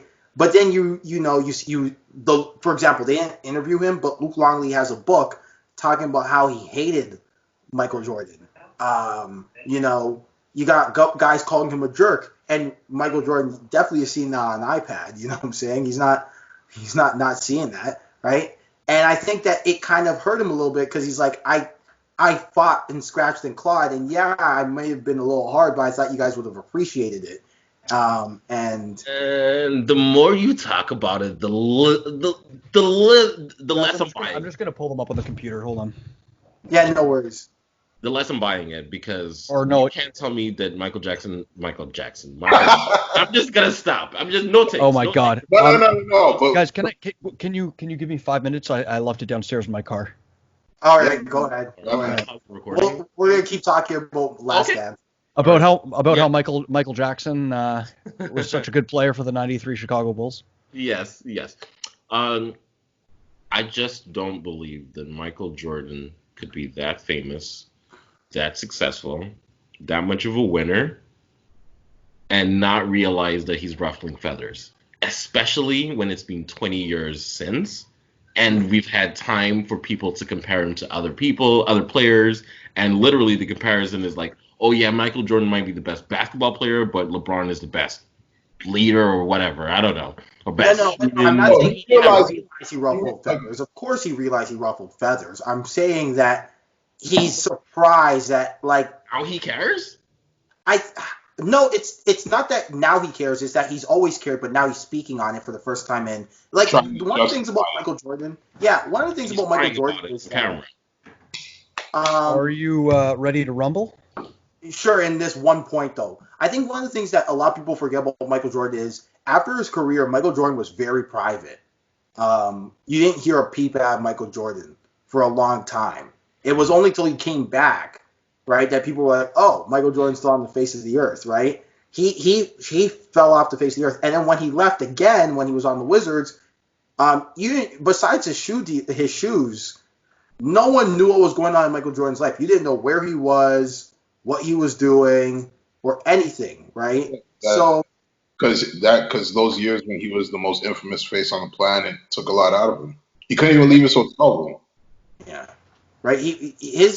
I mean, what was it? Episode 5 really talked about this a lot, where he would, from the time he woke up, everyone wanted his autograph. Everyone wanted to be around him. He had to do practices, training. It must be exhausting. Yeah. Now, look, at the end of the day, I'm not absolving Michael Jordan of a lot of things. Like, I really do think he should have been more active in the black community. And that's something he's going to have to live with for the rest of his life. I really do think that he did have a gambling problem. Was he not active in the black community? Not as much as he should be. Not as much as he should be, in my opinion. Some would say he profited enough. But anyway, that's a conversation for a different pod. Yeah. Wait, do black people buy Jordans? I'm not sure. I thought their market was mostly Caucasian. I actually think black people don't even like sneakers at all. So, I think we're dressed for people. Yeah. Remember, Republicans buy sneakers as well. Anyway, you see, you had questions, right? Yes, I have a couple of very good ones, and these are recycled from before. So, first comes from 10 minutes about it. 10 minutes for the record. So. 10 minutes? Okay, What, 5 of Last Dance? Do we have any other thoughts on Last Dance? No, right? No, not we have on Last Dance. I meant like in general. We have 10 minutes in general. So. Left in the podcast? Okay. We might want to just answer one of these then. Okay, all right. So I'm going to go with a question from a friend of mine in Trinidad. Sorry, not Trinidad. Corwin is in Guyana. A friend of mine from Guyana, Corwin. Let me just pull up his question here.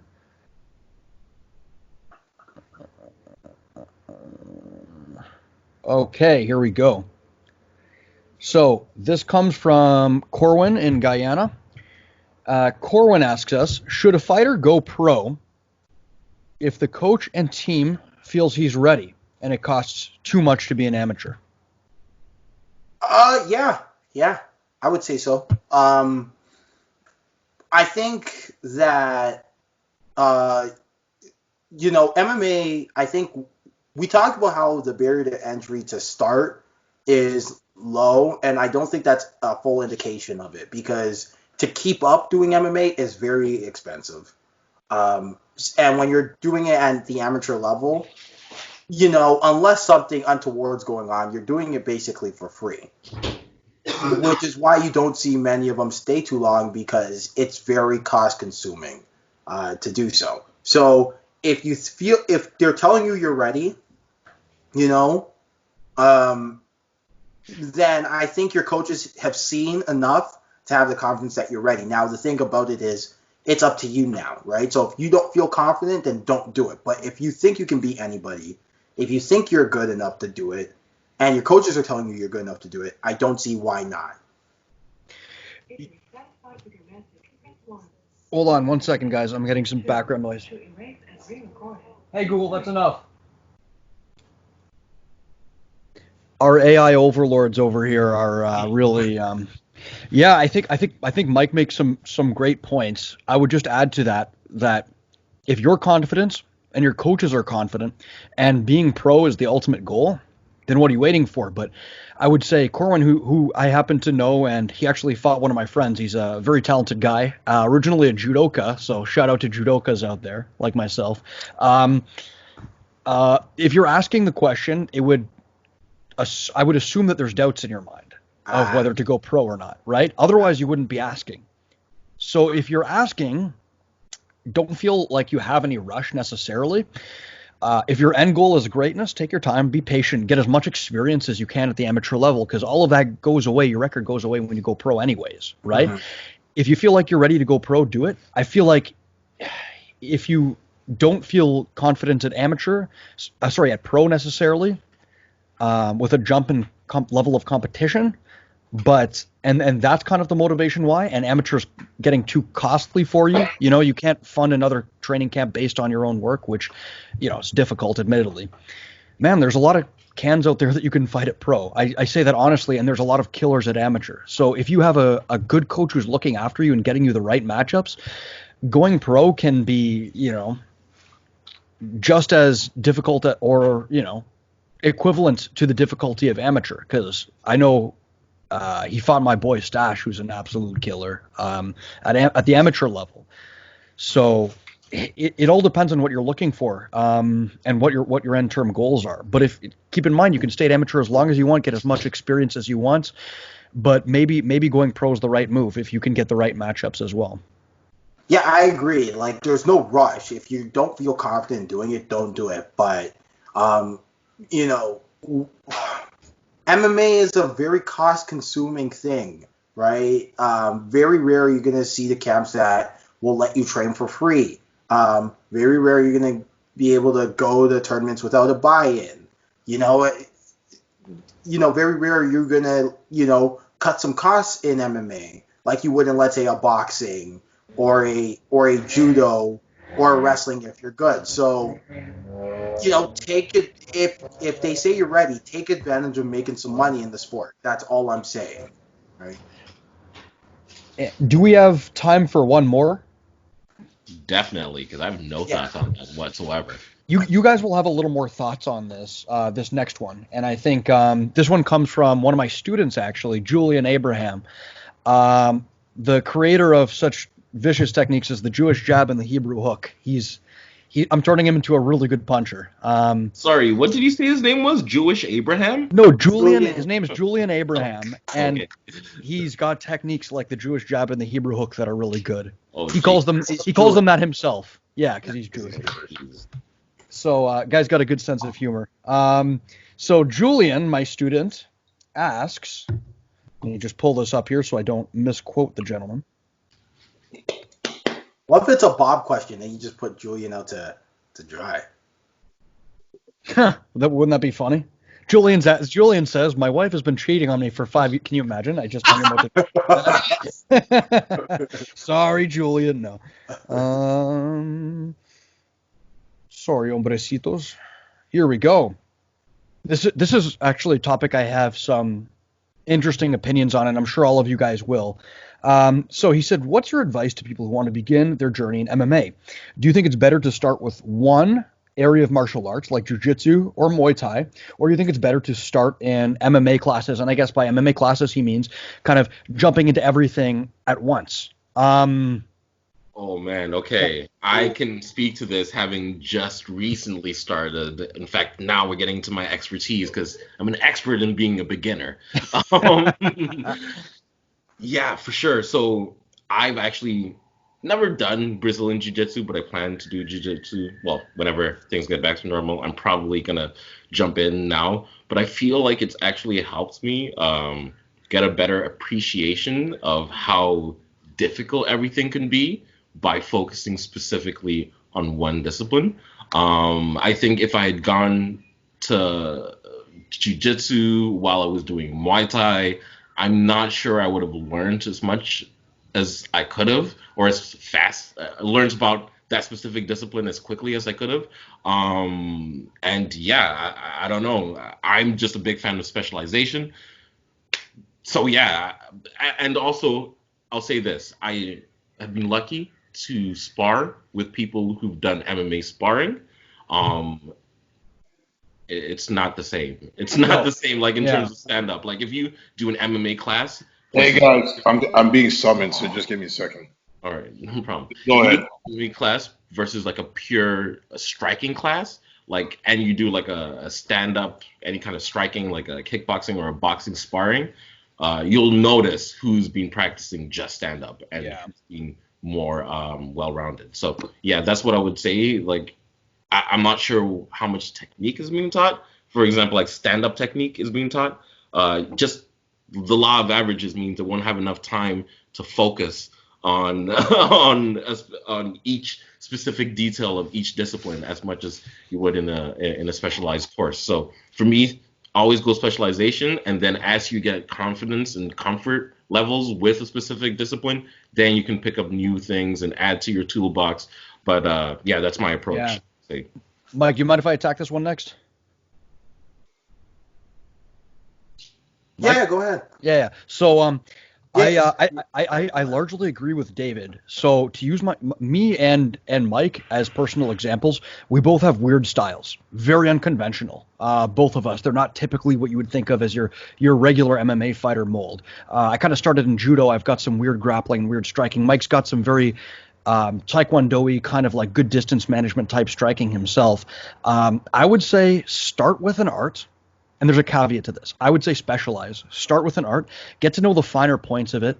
Develop some weirdness to your style. Because I think it's the weird things about your style that are going to set you apart from other fighters. Not just in, hey, look, that guy's different, but also in the sense that if you're doing the same thing that everybody else is doing, you're just going to end up doing it not as well. Because there are other people out there that chances are going to be working harder on you than it or can do it better than you. Start with an art and dive into the finer points of that art and really find your own technical expression in that art. Really find your style. Mm-hmm. So whether that's jiu-jitsu or Muay Thai or boxing, and get good at it and understand the finer points. And I think through mastery of that art, you'll be able to round out your skills better instead of not really mastering any other arts, if that makes sense. Now, my caveat to this would be when you're learning that art, if the end goal is MMA, from the bat, whenever somebody teaches you, especially if they're a specialist, take the things that aren't going to work from MMA and throw them out the window. Don't even drill them. Don't bother. Don't waste your time. Because when I first started in grappling, I knew the goal was MMA, but I didn't realize how many techniques and things that I were doing that just would not be ineffective in a mixed martial arts context. And when I started MMA sparring from grappling, I was getting punched in the face, left, right, and center in things that a regular grappling match would have been perfectly kosher, and I would have been fine, let's say, playing single butterfly guard from the bottom while sitting down, or I would have been fine in a collar tie just kind of chilling there. But in MMA sparring, I took a beating doing that. So if you're going to follow the path that I suggest, where you take one art and kind of master it and then round out your game, whatever your teacher, especially if your teacher's specialist teaches you, just keep in the back of your head, have a litmus test. Will this work in MMA? And if not, like, you don't have to offend them and say, I don't want to do this, but just keep that in your mind, nod, smile, and throw it out the other ear, right? You got to find martial arts is very individualistic. You got to find your voice. You got to find what works for you, and you got to find what's effective ultimately. So that's my take on it. Oh, man. And, oh no, Michael, you haven't said anything yet. But before I just want to jump in and say that one of the beauties I found in Muay Thai is, in martial arts in general, is the crossover. So just because you're focusing on Muay Thai or boxing doesn't mean you won't be picking up useful tips for other sports at the same time. For example, clinching in Muay Thai, I've heard, has a lot of crossover with underhooks and like grips for wrestling, for example. Boxing obviously has a lot of crossover with Muay Thai, and as Stefano said, certain things that you do in one discipline, you wouldn't do it in the other. But it's good to kind of notice the crossovers between the disciplines, because I think that makes for a stronger, well-rounded fighter, in my opinion. Cool. Oh crap! I have to have an opinion. Unless you want Jeremy to go first. Look, Yeah, the non-MMA fighter in the group. so I guess my answer would be it depends. It's hard to package nuance into these questions, but I think start out like the gentlemen have said. Start out with one, and when you feel ready, then you can maybe cross train right at the same time to basically keep the skills sharp while doing another thing. I would say don't go with two striking arts at the same one striking martial art when you are doing mixed martial arts. The beauty of it is that there's now a lot of guys who, when they're doing MMA coaching, they came from a Brazilian Jiu-Jitsu background or a Muay Thai background, so they do understand the specialization and the differences and the nuances. For example, you're seeing a lot more no-gi classes, right?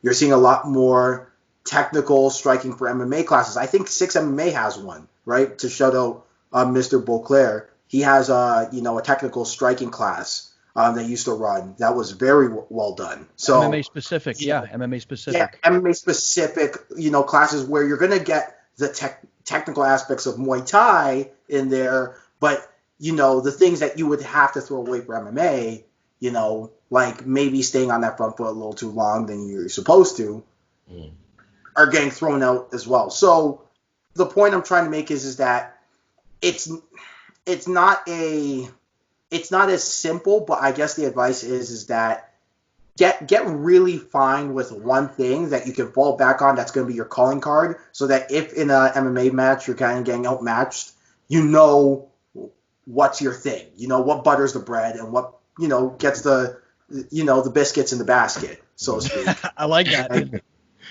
But what I will say though, I also wanted to end an interesting thought I always have about this is by focusing on one sport, you're kind of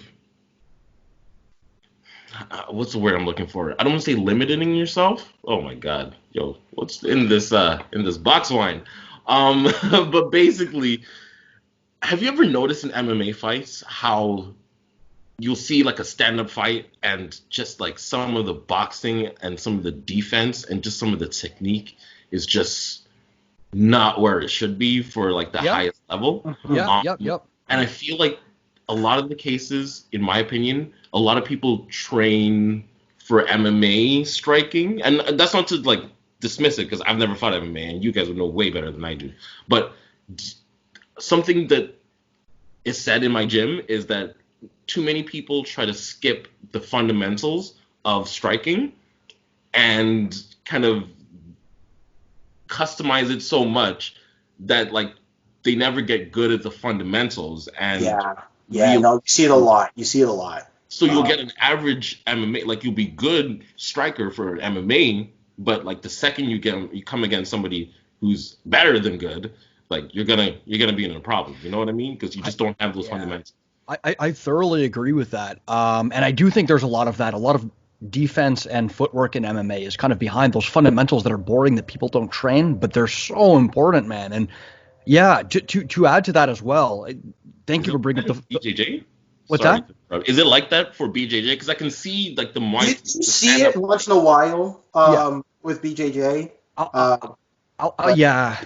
And I'll say this. I think BJJ and MMA is like very bare bones positional. I think like, and to the point I was going to bring up next, a lot of people are saying, this is what works at a high level, therefore I'll limit myself to this.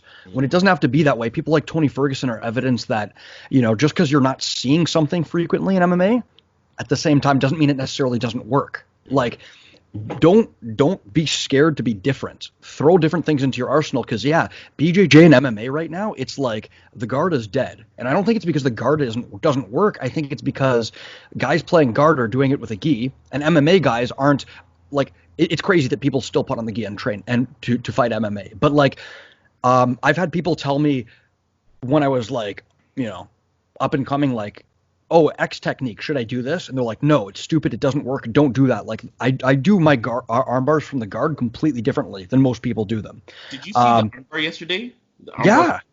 Yeah, that was a oh man, Courtney Casey with that beautiful arm bar set up with hammer fists. Like, that's the kind of stuff. We don't have time. That's the kind of stuff. Okay, all I'm gonna say is be different, play around with stuff, and just because you're not seeing a lot of it doesn't mean it can't work. So like, don't be afraid to go your own path. Mm-hmm. Yeah, I definitely agree with that. Yeah. All right. Oh wait. Oh, this is me. Yes. Okay. Stefano, aren't you gonna do your thing where like you say you'll kill a firstborn son if you don't listen to the podcast or something? Oh yeah. Okay. Perfect. First of all, I just quickly wanted to add that this podcast can be summed up as Greg Hardy bad, Cyril gone good.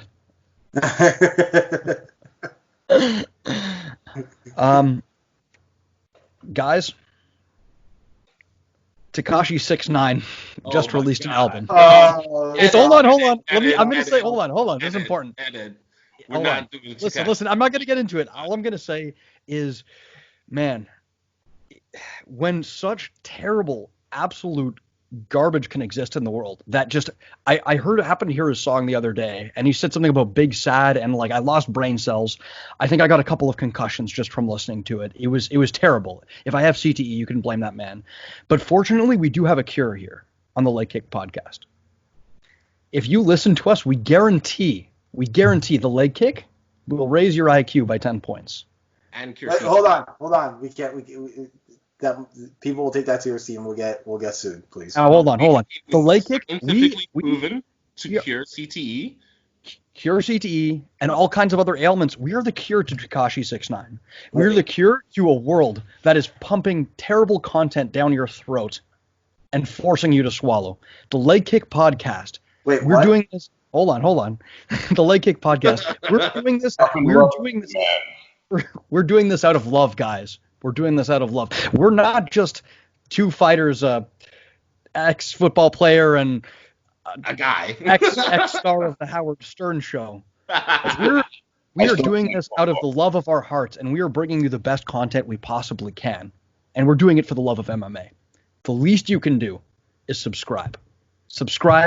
Tell your friends about us. If you have any questions, write into the podcast, guys. We're doing it for the love, and we want to see this thing grow. So help us out. Help us help you. Help me help you, bro. Help me help you. And God bless your soul. You think I'm a fighter? Ha ha ha ha. Shut up, Mike. You're a fighter.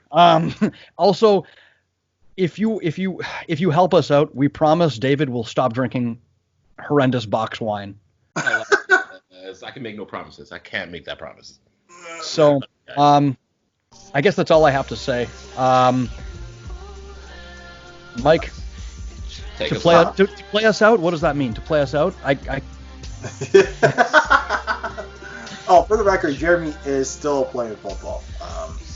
Go watch his games when the coronavirus panic is over. For everyone here, remember that even though the sun is out and you can't enjoy it because you should be social distancing, you still have the sunshine in your life when it comes to the Leg Kick podcast. Are you signed like that? All right, whatever. All right, everyone, hopefully you're driving safe. Hopefully you are, I'm so distracted. What are you doing? All right, later, everybody.